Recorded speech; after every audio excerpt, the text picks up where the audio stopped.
ઓછું કાર આપો. હું પોલીસ તો વાંધો નથી, બાકી પોલીસ હોય કે મિલિટરી હોય કોઈની બી તાકાત નથી કે આચારસંહિતા બચાસર લગાડે. મધુ શ્રીવાસ્તવ છે, ચાહે ભાજપ વાળા હોય યા ભાજપના કાર્યકર્તા હોય, ભાજપને વડોદરામાં સ્થાનિક સ્વરાજ્યની ચૂંટણીને લઈને માહોલ ગરમાયો છે અને હવે વાઘોડિયાના ધારાસભ્ય મધુ શ્રીવાસ્તવ મેદાને આવ્યા છે અને મધુ શ્રીવાસ્તવે પોલીસને પણ ચેલેન્જ આપી છે અને એની સાથે સાથે ભાજપ ઉપર પણ આકરા પ્રહારો કર્યા છે. શું છે સમગ્ર મામલો, એની વિગતે ચર્ચા કરીશું. નમસ્કાર, હું છું ઉજ્જવલ અને આપ જોઈ રહ્યા છો નિર્ભય ન્યૂઝ.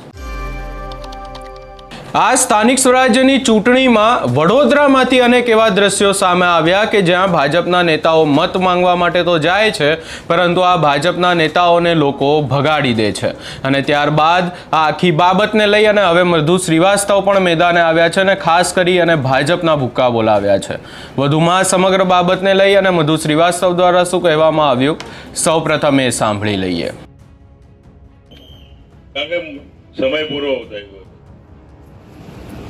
પ્રભાસ સોસાયટીના, અલોપ સોસાયટીના અને શાંતિનગર સોસાયટીના વડીલો, ભાઈઓ, બહેનો આપ સૌ આયા, આમંત્રણ આપીને આટલી મિતનીમાં આયા. પેલા તો આપનું ખૂબ ખૂબ આભાર માનું છું અને હું વર્ષોથી અહીં રહું છું, આપ સૌ જાણો છો. કોઈ બી આયા છે અડધી રાતે તો કામ કરવાના પ્રયાસ કર્યા છે.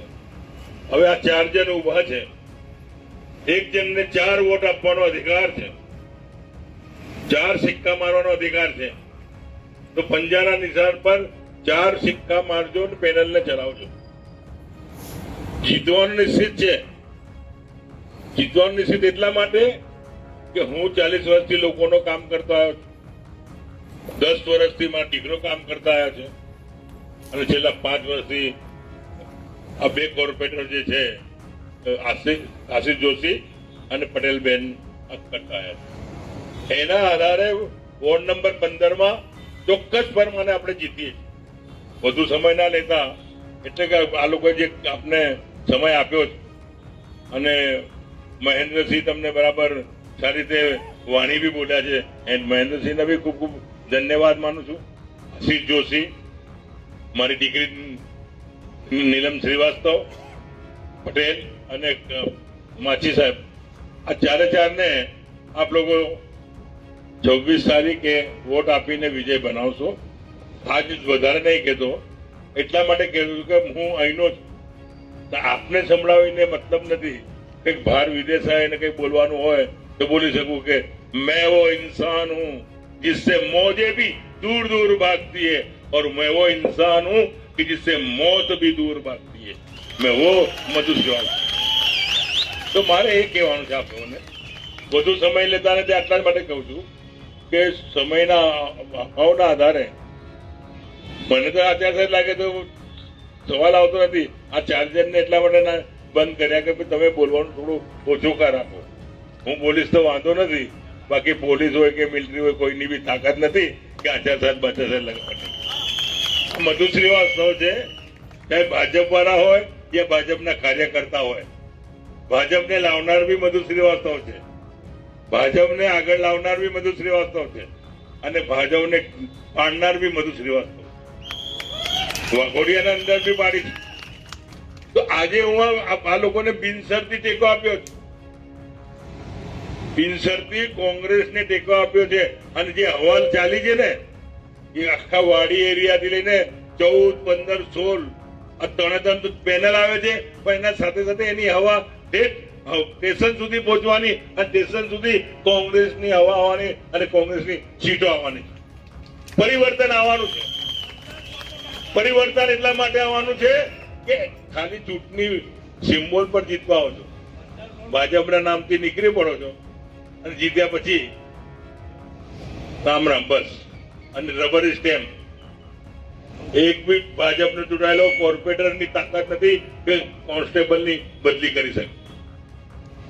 એકની બી તાકાત નથી અને ધારાસભ્યની બી તાકાત નથી કે કરી શકે. એવા રબર સ્ટેમ્પ આ લોકોએ બનાવ, ઉપરના લોકોએ બનાવી દીધા.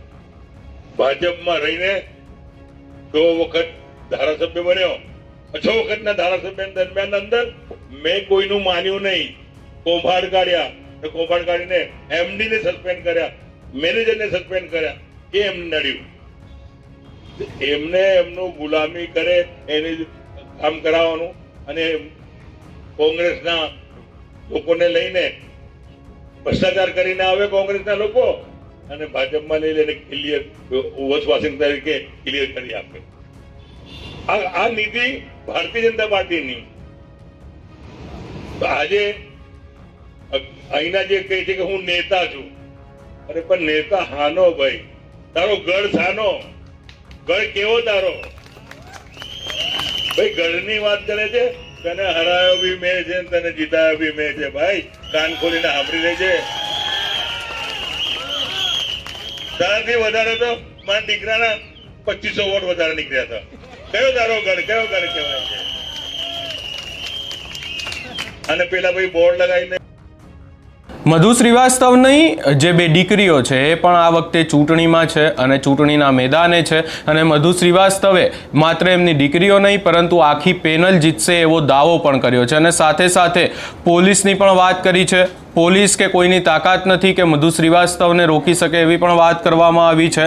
વધુમાં એમના દ્વારા એક વાત કરવામાં આવી કે વાઘોડિયામાં ભાજપને આગળ લાવનાર પણ મધુ શ્રીવાસ્તવ છે અને ભાજપને ક્યાંક ને ક્યાંક નીકાળવા વાળો પણ મધુ શ્રીવાસ્તવ છે.